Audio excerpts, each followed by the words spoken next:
Job 1, Job soporta su pérdida. A.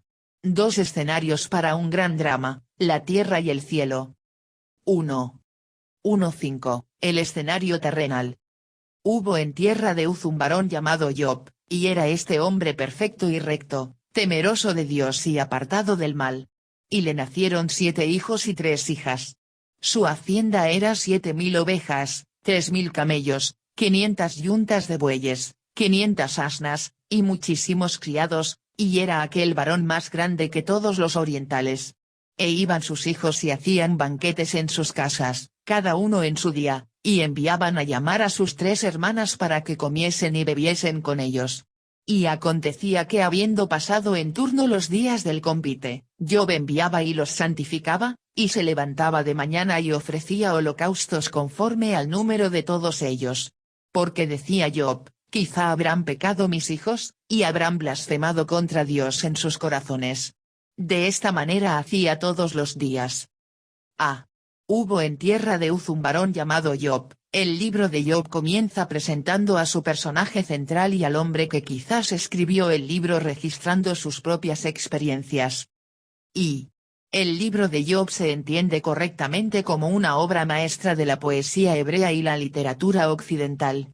Como el primer libro poético de la Biblia, Job introduce al lector a la idea de la poesía hebrea, que implica la repetición y combinación de ideas más que de sonidos. Y. El autor, la fecha y el lugar del libro de Job son todos inciertos. Puede ser que el propio Job registró sus experiencias en el libro, o bien puede haber otro autor anónimo. A juzgar por el estilo del hebreo que usa, algunos eruditos juzgan a Job como el libro más antiguo del Antiguo Testamento. Antiguo está más allá de toda disputa. Probablemente pertenece al periodo que abarca el libro del Génesis, y posiblemente, al tiempo de Abraham. Su lección, por lo tanto, es la lección más antigua que podríamos tener, y nos lleva de regreso a la primera lección enseñada en la Biblia misma. Bullinger. Y. El texto de Job es tan antiguo que en algunos lugares no sabemos realmente el significado exacto de algunas de las palabras, sin embargo, el significado general es claro. Se puede apreciar el disgusto expresado en el comentario de Job de Kerir HLMWT es desabrido, Job 6.2.6, aunque todavía no sabemos qué es esa sustancia. Andersen. Y. Es fascinante pensar que al abrir este texto podemos enfrentarnos con el más antiguo de todos los relatos escritos de la relación de un ser humano con Yahvé, el único Dios verdadero. Mason. V. El libro de Job no se trata principalmente del sufrimiento y el dolor de un hombre, el problema de Job no es tanto económico, social o médico, su problema central es teológico. Job debe lidiar con el hecho de que en su vida, Dios no actúa de la manera que él siempre pensó que Dios actuaría y debería actuar. En este drama, el libro de Job no es tanto un registro de soluciones y explicaciones a este problema, es más una revelación de la experiencia de Job y las respuestas contenidas en su experiencia. B.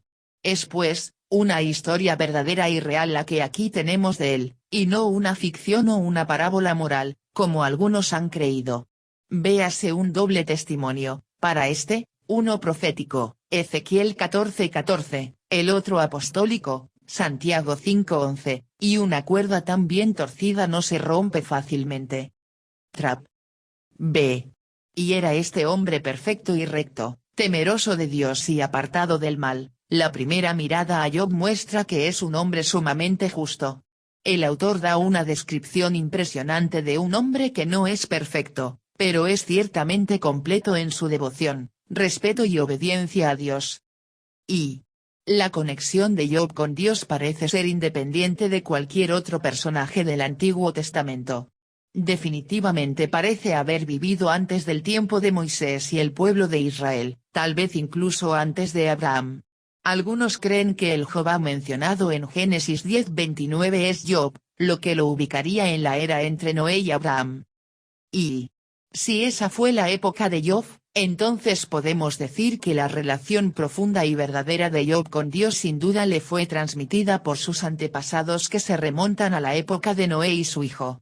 En este sentido, se parecía un poco a Melquisedec, como en Génesis 14 2.18-24, quien simplemente apareció en escena como alguien que adoraba y seguía al Dios verdadero. Y otros señalan varias razones para ubicar a Job en un periodo más tardío, quizás en las generaciones posteriores a Jacob y Esaú. Punto centrado. Uz era sobrino de Abraham, hijo de su hermano. Génesis. La tierra de Uz puede llevar su nombre.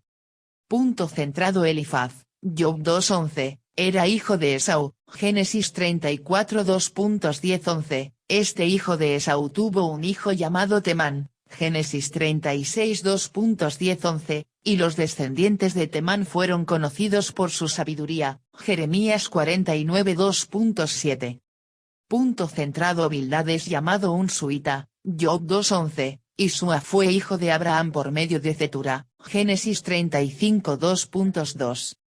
Y esta fuerte declaración de la rectitud de Job es importante para entender el resto de la historia. Reconocer esta rectitud de Job nos salvará del error de pensar en cualquier punto de esas experiencias como si tuvieran su explicación en el hombre mismo. No sufrió por sí mismo. Sus dolores no fueron penas por malas acciones, ni siquiera fueron castigos para corrección. Morgan. V. Job era perfecto. Esto no significa que Job no tenía pecado, sino que no tenía culpa. Hay una gran diferencia. El pecado es vertical, la inocencia es horizontal. De la manera en que Job vivía ante la atenta mirada de sus compañeros, nadie podía acusar a Job de fracaso moral. Su reputación era impecable. Lawson. B. La insistencia en la rectitud de Job no debe debilitarse en aras de un dogma de depravación humana universal. No se considera que Job sea perfecto o sin pecado. Todos los oradores del libro, incluido el mismo Job, están convencidos de que los hombres son pecadores. El primer acto registrado de Job es ofrecer sacrificios por el pecado. Este no es el punto. Es posible que los hombres pecadores sean genuinamente buenos. Andersen. C. Y le nacieron 7 hijos y 3 hijas, en una cultura donde el estatus y la riqueza pueden medirse por el tamaño de la familia de uno. Job era un hombre de impresionante riqueza y estatus. D. Su hacienda era 7.000 ovejas, en cualquier medida, Job era un hombre prominente y rico. Su piedad, riqueza y estatus hicieron que fuera aquel varón más grande que todos los orientales. Y mucho más adelante en el libro veremos lo que Job realmente hacía con su dinero, su tiempo y su energía. Rescataba a los necesitados, atendía personalmente a los discapacitados y moribundos, llevaba huérfanos a su casa, incluso llevó a los varones del poder de su época a los tribunales y defendió el caso de los desfavorecidos. Ver 29 2.12-17, 31 2.16-21. Mason. E iban sus hijos y hacían banquetes en sus casas, cada uno en su día. La idea de esta descripción parece ser que la familia de Job tenía una relación feliz y cercana. Esto refuerza la idea de que Job y su familia eran grandemente bendecidos y no parece indicar que se entregaran indebidamente a la fiesta y la búsqueda de placeres. Celebraban alegremente días especiales, cada uno en su día, probablemente sus cumpleaños. Y no se expresa ninguna desaprobación de esta vida placentera. No necesitamos suponer que pasaban todo el tiempo en juergas y no trabajaban. No hay indicios de embriaguez, libertinaje o pereza. Andersen. Y si lo hubiera condenado, nunca habría ofrecido sacrificio a Dios, por si pecaban, sino que les habría dicho de inmediato que era una cosa pecaminosa, y que no podía aprobarla. Spurgeon. Spurgeon vio en Job 1:2.4-5 un permiso para festejar y celebrar entre los creyentes, predicó un sermón de Navidad sobre este mismo texto y lo usó como prueba de que Dios permite y disfruta tales celebraciones entre su pueblo. F. Job enviaba y los santificaba, y se levantaba de mañana y ofrecía holocaustos. De nuevo, la idea parece ser mucho más que Job era un hombre escrupulosamente piadoso que servía como sacerdote a su familia, y no que sus hijos fueran personas malvadas que necesitaran expiación constante. Y Qué hermoso ejemplo da Job a los padres cristianos. Cuando vuestras muchachas anden entre extraños, y vuestros muchachos por los grandes caminos del mundo, y no podáis imponer vuestra voluntad sobre ellos, como en los días de la niñez, aún podéis orar por ellos, echando sobre ellos el escudo de la intercesión, con fuertes clamores y lágrimas. Están fuera de tu alcance, pero por fe podéis mover el brazo de Dios a favor de ellos. Meyer. Y. Bullinger comenta sobre Job 1:2.5, habrán blasfemado contra Dios en sus corazones. La palabra chalal, blasfemar, estaba originalmente en el texto primitivo, pero debido a la aversión a pronunciar con los labios una expresión como blasfemar contra Dios, pusieron en su lugar barach, bendecir, relegando la palabra original chalal, blasfemar, a las notas masoréticas, y dejaron constancia del hecho de su alteración, protegiendo así el texto primitivo original. Y. Uno no lo sabría por los primeros versículos, pero el libro de Job trata sobre una guerra épica. Sin embargo, ninguna ciudad es atacada, sitiada o conquistada, no se ganan ni se pierden batallas, no se navegan océanos, ni se fundan naciones, ni se registran aventuras. Todo el conflicto ocurre en un montón de cenizas, prácticamente un basurero, en las afueras de un pueblo. Es una guerra épica, pero de vida interior, una lucha por dar sentido a algunas de las preguntas más profundas de la vida. 2. 6:12, el escenario en el cielo. Un día vinieron a presentarse delante de Jehová los hijos de Dios, entre los cuales vino también Satanás. Y dijo Jehová a Satanás, ¿de dónde vienes? Respondiendo Satanás a Jehová, dijo, de rodear la tierra y de andar por ella. Y Jehová dijo a Satanás, ¿no has considerado a mi siervo Job, que no hay otro como él en la tierra, varón perfecto y recto, temeroso de Dios y apartado del mal? Respondiendo Satanás a Jehová, dijo, ¿acaso teme Job a Dios de balde? ¿No le has cercado alrededor a él y a su casa y a todo lo que tiene? Al trabajo de sus manos has dado bendición, por tanto, sus bienes han aumentado sobre la tierra. Pero extiende ahora tu mano y toca todo lo que tiene, y verás si no blasfema contra ti en tu misma presencia. Dijo Jehová a Satanás, he aquí, todo lo que tiene está en tu mano, solamente no pongas tu mano sobre él. Y salió Satanás de delante de Jehová. Un día, esto revela la escena en el cielo, invisible para Job y otros en la tierra, pero absolutamente real, no obstante. La historia de Job en realidad solo puede entenderse correctamente teniendo en cuenta lo que sucedió en el cielo y teniendo más que una perspectiva terrenal. Y. Sin este prólogo, el Job de los diálogos y monólogos podría ser considerado con razón un hombre con un fariseísmo insufrible, y el lector se quedaría sin una perspectiva celestial. Smith. B. Vinieron a presentarse delante de Jehová los hijos de Dios. La frase los hijos de Dios se usa en el Antiguo Testamento para describir seres angelicales, Génesis 6:2.14 y Job 38:2.7. Entre este grupo de seres angelicales, vino también Satanás. Y. El hecho de que Satanás vino también muestra que Satanás mismo es un ser angelical, y de ninguna manera es igual a Dios. A menudo para su gran deleite, inflamos el estatus y la importancia de Satanás, pensando en él como lo opuesto a Dios, como si Dios fuera luz y Satanás oscuridad, como si Dios fuera caliente y Satanás fuera frío. Satanás desea ser lo opuesto a Dios, pero Dios quiere que sepamos que Satanás es una mera criatura y de ninguna manera es lo opuesto a Dios. Si Satanás tiene un opuesto, no es Dios Padre ni Dios Hijo, sería un ser angelical de alto rango como Miguel. Y. El hecho de que ellos vinieron a presentarse delante de Jehová muestra que los seres angelicales, de hecho, los seres angelicales caídos, tienen acceso a la presencia de Dios, 1 Reyes 22:21, Zacarías 3:2.1, pero un día estarán restringidos a la tierra, Apocalipsis 12:2.9. C. ¿De dónde vienes?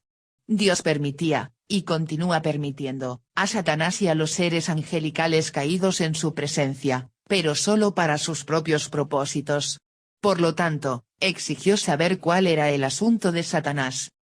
d. de rodear la tierra y de andar por ella. Aunque Satanás tiene acceso al cielo, también tiene libre acceso a la tierra, y vaga por la tierra como león rugiente. 1 Pedro 5:2.8. Se puede decir que Satanás tiene un interés activo en lo que sucede en la tierra.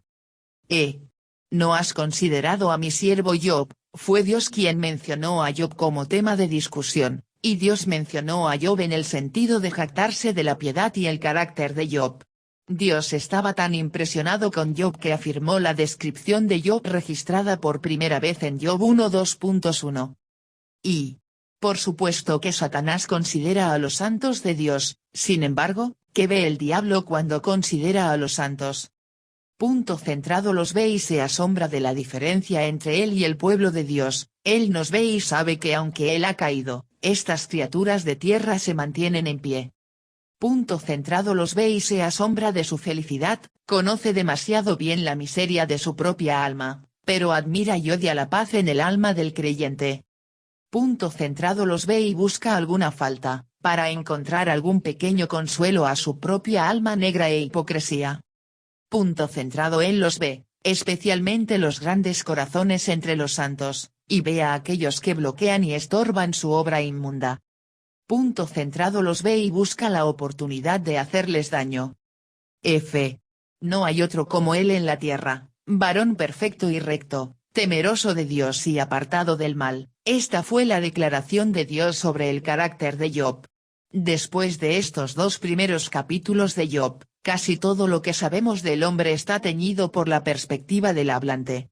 Posteriormente, cuando Job habla de sí mismo y de su situación, hay que tener en cuenta que es Job quien habla. Cuando sus amigos hablan, de la misma manera hablan de acuerdo con su propio conocimiento, ignorancia y parcialidad. Solo en los primeros dos capítulos tenemos un punto de vista verdaderamente objetivo sobre Job. Realmente era varón perfecto y recto, sin importar lo que sus amigos dirían más tarde. Y sabemos, y Dios sabía, que Job no era perfecto sin pecado. Sin embargo, Dios lo llamó perfecto. Significa que no importa cuán horribles hayan sido sus delitos, todos los cargos en su contra han sido retirados. Absolutamente ninguna culpa se le atribuye, porque él mismo a quien ofendió lo ha exonerado. Mason. Y sabemos que Job no era perfecto sin pecado. Sin embargo, Dios sin vergüenza parecía verlo de esa manera. El creyente moderno se encuentra en el mismo lugar, completamente justificado en Jesucristo. Y si en algún momento de la lucha subsiguiente somos tentados a cuestionar la integridad de la fe de Job, como lo hacen sus amigos, sin descanso, no será realmente a Job a quien cuestionaremos, sino al Señor. Mason. ¿Acaso teme Job a Dios de balde? Aquí Satanás cumplió el rol descrito en Apocalipsis 12:10, el acusador de nuestros hermanos. Satanás acusó a Job ante Dios, insistiendo en que la piedad de Job era esencialmente falsa y que Job solo servía a Dios por lo que podía obtener de él. Y la respuesta de Satanás a Dios revela primero su cinismo esencial, duda de todo supuesto bien como si fuera deshonesto y hueco. El cinismo es la esencia de lo satánico. Satanás no cree que nada sea genuinamente bueno, ni Job en su piedad desinteresada ni Dios en su generosidad desinteresada. Andersen. Y si tú eres clemente, él será piadoso. La máxima exacta de un gran estadista, Sir Robert Walpole: cada hombre tiene su precio. Sin duda, Sir Robert se encontró con muchos de ellos y el diablo con muchos más. Pero Dios todavía tiene multitudes que no venderán sus almas, sus conciencias, ni su país, por ningún precio, quienes, aunque Dios los mate, aún así confiarán en él, y serán hombres honestos por más tentados que sean por el diablo y sus subalternos. Así lo hizo Job, así lo han hecho miles, así lo harán todos, en cuyos corazones mora Cristo por fe. Clarke. Y la acusación contra Job también era una acusación contra Dios, porque implicaba que Dios había sobornado a Job para que obedeciera. Yo mismo, parece decir, podría ser tan piadoso como Job, si fuera tan próspero como él. Bradley. Y La acusación de Satanás dio testimonio del hecho de que Dios había protegido a Job, no le has cercado alrededor a él, y de que también lo había bendecido, has dado bendición. Jesús indicó que Satanás quería hacer mucho peor contra Pedro de lo que Dios le permitió hacer, Lucas 22 2.31-32, debido a una protección similar. Pero extiende ahora tu mano. Su lenguaje es brusco, él ordena a Dios con verbos imperativos, literalmente, pero ahora, solo extiende tu mano y daña todas sus propiedades. Andersen. B. Confiado en su acusación contra Job, Satanás le insistió a Dios: verás si no blasfema contra ti en tu misma presencia si esta protección y bendición fueran retiradas. Satanás creía que la adversidad podía hacer que Job se moviera de su posición en la fe, que Job sería incapaz de hacer frente a las asechanzas y engaños del diablo, como se le da al creyente en Efesios 6:13. He aquí, todo lo que tiene está en tu mano, solamente no pongas tu mano sobre él. En respuesta a la acusación de Satanás, Dios le dio un gran, aunque limitado, permiso para atacar a Job. Dios bajaría el cerco sin quitarlo por completo. Satanás tuvo el poder y el deseo de afligir a Job todo el tiempo, lo que le faltaba era la concesión de Dios. Cuando Dios lo permitió, Satanás estuvo más que feliz de atacar a Job hasta el límite de lo permitido. Aunque Satanás ahora podía atacar a Job de una manera mucho mayor que antes, su poder no era ilimitado. Dios solo permitió que Satanás hiciera lo que quería hacer para finalmente servir a su propósito. Pero debemos saber que el fin de Dios en esta gran concesión no fue complacer al diablo, sino glorificarse a sí mismo, haciendo de Satanás un instrumento de su propia vergüenza e infamia. Y salió Satanás de delante de Jehová. Mientras lo hacía, continuó una secuencia de eventos en el ámbito espiritual que, como en Efesios 6:12, fueron reales pero no inmediatamente aparentes para Job como teniendo su origen en una batalla espiritual. La revelación de la escena celestial detrás de la escena terrenal nos ayuda a comprender el comentario posterior de Santiago sobre Job. He aquí, tenemos por bienaventurados a los que sufren. Habéis oído de la paciencia de Job, y habéis visto el fin del Señor, que el Señor es muy misericordioso y compasivo. Santiago 5:11. Los dos grandes temas del libro de Job, como lo explica Santiago, son la perseverancia de Job y el fin previsto por el Señor, y es importante que aprendamos ambos temas. El fin del Señor, Santiago 5:11, se conecta con el propósito eterno de Dios como se revela en Efesios 3:2.10-11, que Dios tiene la intención de que la multiforme sabiduría de Dios sea ahora dada a conocer por medio de la Iglesia a los principados y potestades en los lugares celestiales, conforme al propósito eterno que hizo en Cristo Jesús nuestro Señor. Dios usó a Job para enseñar a los seres angelicales, especialmente para enseñarles acerca de su propia sabiduría espectacular. Por lo tanto, el libro de Job nos enseña que hay un aspecto de la miseria humana que no es el castigo por el pecado, no es la corrección en la justicia, no es redentora en sí misma, y no es el noble sobrellevar de la persecución por causa de la justicia. El sufrimiento de Job fue de este aspecto. Podríamos decir que la razón de su sufrimiento fue como una herramienta para enseñar a los seres angelicales. Job dio a conocer la multiforme sabiduría de Dios a los principados y potestades en los lugares celestiales, Efesios 3:2.10-11. Podríamos decir que todas las otras razones para el sufrimiento también pueden ser usadas por Dios para revelar su sabiduría a los seres angelicales. El hombre que sufre como pena del pecado puede, por la forma en que recibe el sufrimiento, ser una importante lección de la sabiduría de Dios. Sin embargo, el caso de Job fue único, su sufrimiento parece estar relacionado principal o únicamente con este propósito de instruir a los seres angelicales. En ese proceso, Dios usó al mismo Satanás, incluso cuando salió de delante de Jehová con todo su plan maligno. Satanás puede tener la intención de una cosa, pero Dios lo usa para otra. En todas estas cosas Él es un ministro, usado para la máxima bendición, consuelo y ayuda del pueblo de Dios, y para su presente beneficio espiritual. Se le permitió ser el autor de las pruebas y pérdidas de Job, pero toda su labor fue desperdiciada, porque terminó cuando Job recibió una doble bendición para el tiempo, y para la tierra, y la justicia de Dios por los siglos de los siglos. Bullinger. V.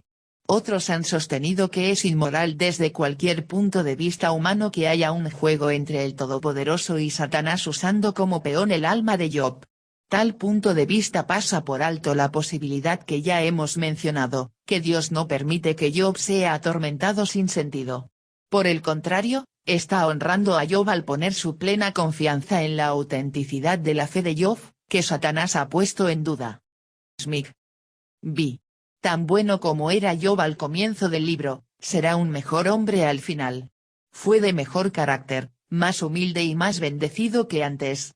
Diablo tonto.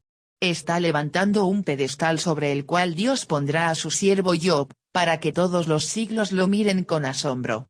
Oh. Cuántos santos han sido consolados en su angustia por esta historia de paciencia. Cuántos han sido salvados de las fauces del león y de las garras del oso por las oscuras experiencias del patriarca de Uz. Oh archienemigo, cómo fuiste atrapado en tu propia red. Has arrojado una piedra que ha caído sobre tu propia cabeza. Foso hiciste a Job, y tú mismo caíste en él, has sido engañado en tu propia astucia. Spurgeon. B. La pérdida catastrófica de Job y su reacción ante ella. 1. 13-19, las trágicas y repentinas pérdidas de Job. Y un día aconteció que sus hijos e hijas comían y bebían vino en casa de su hermano el primogénito, y vino un mensajero a Job, y le dijo, estaban arando los bueyes, y las asnas paciendo cerca de ellos, y acometieron los sabeos y los tomaron, y mataron a los criados a filo de espada, solamente escapé yo para darte la noticia. Aún estaba éste hablando, cuando vino otro que dijo, fuego de Dios cayó del cielo, que quemó las ovejas y a los pastores, y los consumió, solamente escapé yo para darte la noticia. Todavía estaba éste hablando, y vino otro que dijo, los caldeos hicieron 3 escuadrones, y arremetieron contra los camellos y se los llevaron, y mataron a los criados a filo de espada, y solamente escapé yo para darte la noticia. Entre tanto que éste hablaba, vino otro que dijo, tus hijos y tus hijas estaban comiendo y bebiendo vino en casa de su hermano el primogénito, y un gran viento vino del lado del desierto y azotó las 4 esquinas de la casa, la cual cayó sobre los jóvenes, y murieron, y solamente escapé yo para darte la noticia. Ah. Y un día aconteció, al recibir mayor concesión para afligir a Job, Satanás maximizó su obra en contra del hombre de Dios trayendo la catástrofe a Job en el lapso de unas pocas horas. En ese tiempo limitado, Job perdió sus bueyes, sus criados, sus ovejas, sus camellos, y sus hijos e hijas. Y esto nos muestra que Satanás estaba enfocado en maximizar su ventaja. Si se le permitió atacar a Job, lo haría de la manera más efectiva posible, hasta donde Dios lo permitiera. Por lo tanto, cualquier punto de apoyo que le demos a Satanás es peligroso. Debemos esperar que maximizará cualquier ventaja que se le dé. Y tus hijos y tus hijas estaban comiendo nos muestra la gran crueldad de Satanás. Satanás se revela aquí en una luz sorprendente. Su malicia se ve en la elección del tiempo. Golpea en medio de la festividad. Morgan. Y la catástrofe sobrevino a los hijos e hijas de Job mientras festejaban en casa de su hermano el primogénito. Sabemos por Job 1:2.45 que Job sacrificaba específicamente por sus hijos e hijas en estos días, sin embargo, estas oraciones en acción de Job a favor de sus hijos no impidieron la catástrofe. Esto hizo que la crisis fuera aún más misteriosa y problemática para Job. B. Los sabeos. Fuego de Dios cayó del cielo. Los caldeos. Un gran viento. Las tragedias vinieron a Job por muchas causas diferentes, sin embargo, sabemos que la causa anterior fue la instigación de Satanás. Y en esto aprendemos algo de cómo trabaja Satanás. No obligó a sabeos y caldeos piadosos a hacer cosas contra Job que no querían hacer. Logró su mal propósito obrando a través del carácter malvado de los hombres caídos. Y también aprendemos que, de alguna manera, Satanás tenía alguna influencia sobre el clima, un gran viento, y podía imitar un fenómeno generalmente asociado con Dios: fuego de Dios cayó del cielo. Los siervos de Job pensaron que Dios envió este fuego, pero eso solo era cierto en un sentido muy indirecto, en el sentido de que Dios lo había permitido al eliminar una restricción previa. Esto muestra que, al menos en algunas ocasiones, Satanás quiere obrar de tal manera que Dios sea culpado por ello. Y solo podemos concluir que Satanás ejerce un gran poder sobre el clima. No todo el poder sobre todo el clima, pero algún poder sobre algo del clima. En la medida en que Dios lo permita, el diablo tiene poder sobrenatural a su disposición para dirigir los elementos para lograr sus malos propósitos. Lawson. Y también vemos que este ataque estaba claramente enfocado contra Job. Sin embargo, otros sufrieron porque Satanás atacó a Job y Dios permitió que lo atacaran. Los animales, sirvientes e hijos de Job perecieron porque Job era el objetivo. Esto solo puede justificarse si entendemos que, centrado al permitir que sus vidas fueran terminadas, Dios no permitió que estas personas pasaran de un estado inmortal a un estado mortal. Cada uno de estos desdichados nació mortal y sujeto a la muerte. La única sorpresa en su muerte fue que murieron antes de lo esperado, no que murieran. Centrado lo correcto o incorrecto de lo que Dios permite o hace activamente solo puede ser juzgado finalmente por la medida de la eternidad, no por la medida de esta vida. Solo podemos decir que Dios hizo bien o mal con estos desafortunados por el cuadro eterno. Hasta entonces confiemos en lo que Abraham sabía de Dios, el juez de toda la tierra: ¿no ha de hacer lo que es justo? Génesis 18:25. 2. 20:22, Job reacciona a sus pérdidas. Entonces Job se levantó, y rasgó su manto, y rasuró su cabeza, y se postró en tierra y adoró, y dijo: desnudo salí del vientre de mi madre, y desnudo volveré allá. Jehová dio, y Jehová quitó, sea el nombre de Jehová bendito. En todo esto no pecó Job, ni atribuyó a Dios despropósito alguno. Entonces Job se levantó, y rasgó su manto, y rasuró su cabeza. Muy apropiadamente, Job lamentó sus tremendas pérdidas. Había perdido a sus hijos e hijas y sirvientes y una gran cantidad de riqueza material. Era un tiempo de luto. Y Job se lamentó, pero no se lamentó como los gentiles o los paganos se lamentaban. Él no se cortó, acuchilló ni se tatuó por los muertos, como era la práctica común entre aquellos pueblos antiguos. Levítico 19:28. Se postró en tierra y adoró, en medio de su duelo. Job también decidió adorar a Dios a pesar de sus circunstancias y sentimientos. Podríamos decir que esto fue ciertamente adoración pura y que glorificó grandemente a Dios. Y ciertamente no ha llegado a esto entre el pueblo de Dios, que Él deba hacer lo que nos gusta, o de lo contrario no lo alabaremos. Si Él no nos agrada todos los días, y cede a nuestros caprichos, y gratifica nuestros gustos, entonces no lo alabaremos. Spurgeon. Pero qué inexpresivo, creemos, quedó el diablo, cuando, esperando oír a Job blasfemar contra Dios, lo oye bendiciendo el nombre de Dios de esta manera. Trap. Más adelante en el libro, a medida que se libra una batalla espiritual en Job y alrededor de él, parecerá alejarse mucho de estas palabras de adoración. Sin embargo, es importante recordar que la primera reacción de un hombre suele ser muy reveladora y revela lo que realmente domina su corazón. La adoración fue la primera reacción de Job a su crisis. Jehová dio, y Jehová quitó, sea el nombre de Jehová bendito. Job analizó su situación de una manera piadosa y sabia. Job entendía que, centrado, llegó a este mundo sin nada, así que todo lo que tenía era en verdad una bendición de la generosidad de Dios. Si ahora tenía menos, todavía era más de lo que trajo a este mundo y más de lo que se llevaría al mundo del más allá. Centrado, su prosperidad anterior no se debió a la suerte o al mero ingenio humano, fue por la gran y poderosa bendición de Dios sobre su vida. Estoy tan complacido de pensar que Job reconoció la mano de Dios proveyendo en todas partes. Él dijo, Jehová dio. No dijo, me lo gané todo. No dijo, se han ido todos los ahorros que tanto me costó ganar. Spurgeon.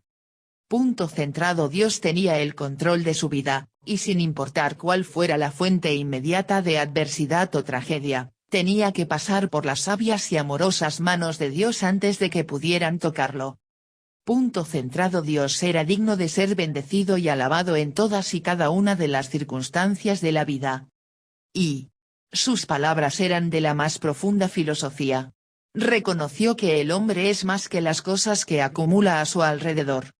Morgan. Y Job ve solo la mano de Dios en estos eventos. Nunca se le ocurre maldecir a los bandidos del desierto, maldecir a los guardias fronterizos, maldecir a sus propios estúpidos sirvientes, que ahora yacen muertos por su descuido. Todas las causas secundarias desaparecen. Fue el Señor quien dio, fue el Señor quien quitó, y solo en el Señor debe buscarse la explicación de estos extraños sucesos. Andersen. Y podemos meditar en las implicaciones de las palabras, Jehová dio. Punto centrado. Nunca debemos pensar que las cosas buenas de este mundo nos vienen de la tierra, vienen del cielo. Punto centrado. Vienen a nosotros como regalos, es decir, son inmerecidos. Punto centrado. Dios da sus regalos con bondad y consideración. Punto centrado. Saber esto endulza el valor de todo lo que tenemos, las cosas son más preciosas porque son regalos de un Dios amoroso. Punto centrado. Esto nos previene de la deshonestidad, nada queremos en nuestra mano excepto lo que Dios nos da, y no queremos mezclar lo que Él da con lo que el diablo da. Punto centrado. Es una tontería enorgullecerse de tener más de lo que tiene otro. Punto centrado. Es fácil devolverle a Dios cuando realmente entendemos que todo lo que tenemos viene de Él. Punto centrado. Siempre debemos adorar al dador y no a los regalos. El dador es más grande que los regalos que Él da. Sea el nombre de Jehová bendito. Esta era la expresión de adoración mencionada en el versículo anterior. Job pudo bendecir el nombre de Dios incluso cuando fue tentado específica y severamente a maldecir el nombre de Dios. Y recuerden la historia de un hombre que iba a dar una libra a alguna institución de caridad. El diablo dijo, no puedes costearlo. Entonces, dijo el hombre, daré 2 libras, no seré dictado de esta manera. Satanás exclamó, eres un fanático. El hombre respondió, daré 4 libras. Signo de exclamación abierta, dijo Satanás, signo de interrogación abierta. ¿Qué dirá tu esposa cuando regreses a casa y le digas que has regalado 4 libras? Bueno, dijo el hombre, daré 8 libras ahora, y si no te importa en lo que estás, me tentarás a dar 16. Así que el diablo se vio obligado a detenerse, porque cuanto más lo tentaba, más se iba por el otro lado. Que así sea con nosotros. Si el diablo nos quisiera llevar a maldecir a Dios, bendigámoslo aún más, y Satanás será lo suficientemente sabio como para dejar de tentarnos cuando descubra que, cuanto más intenta empujarnos, más vamos en la dirección opuesta. Spurgeon. En todo esto no pecó Job, ni atribuyó a Dios despropósito alguno. Esto demuestra que Job no pecó ni culpó erróneamente a Dios cuando dijo, Jehová quitó. Tenía razón al entender que, en última instancia, Dios estaba detrás de todas las cosas, incluso si la responsabilidad inmediata de un evento no era de Dios. Y estamos impresionados con la perspectiva de Job sobre las cosas materiales. Comprendía verdaderamente lo que Jesús dijo, la vida del hombre no consiste en la abundancia de los bienes que posee, Lucas 12:15. Hay pocos en el mundo de hoy que soportarían la pérdida de tal fortuna con tanta piedad y paciencia. Y estamos impresionados con el compromiso inquebrantable de Job con Dios y su amor perdurable por él.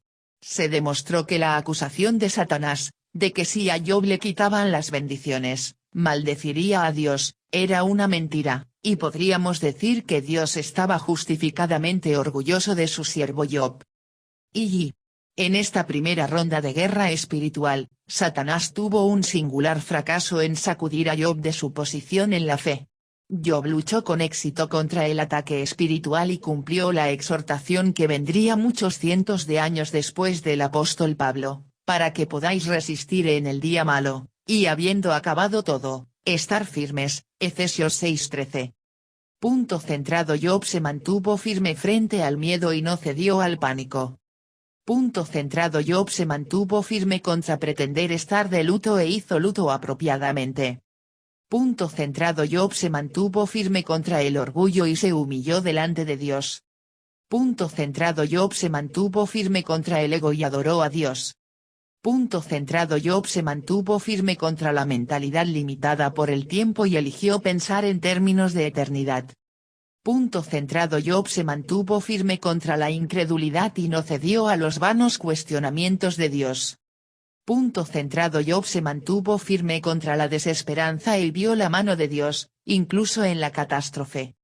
Punto centrado. Job se mantuvo firme contra la ira y no culpó a Dios. Y este maravilloso triunfo de la fe no provino de Job actuando solo, sino solo cuando Job reaccionó a estos desastres lleno y conectado con Dios. No se nos dice que el Espíritu de Dios llenó a Job para que reaccionara de esta manera y dijera estas cosas, pero sabemos que es verdad. Satanás estaba actuando, pero también Dios en el cielo. Él se dice a sí mismo, si Satanás hace mucho, yo haré más, si quita mucho, le daré más, si él tienta al hombre a maldecir, yo lo llenaré de tanto amor hacia mí que me bendecirá. Yo lo ayudaré, lo fortaleceré, sí, lo sustentaré con la diestra de mi justicia. Spurgeon. V. Aunque podemos decir que Dios fortaleció a Job, no hubo consuelo evidente de parte de Dios, ni lo habría por mucho tiempo. 36 capítulos de agonizante examen de conciencia transcurrirán ante el Señor antes de que siquiera levante un dedo para comenzar a consolar a Job en estas pérdidas devastadoras. Mason. B. En esto Satanás quedó completamente desilusionado, encontró a un hombre que amaba a su Dios más que a su porción terrenal. Había tenido éxito tantas veces en este tipo de tentación, que no dudó de que volvería a tener éxito. Clarke.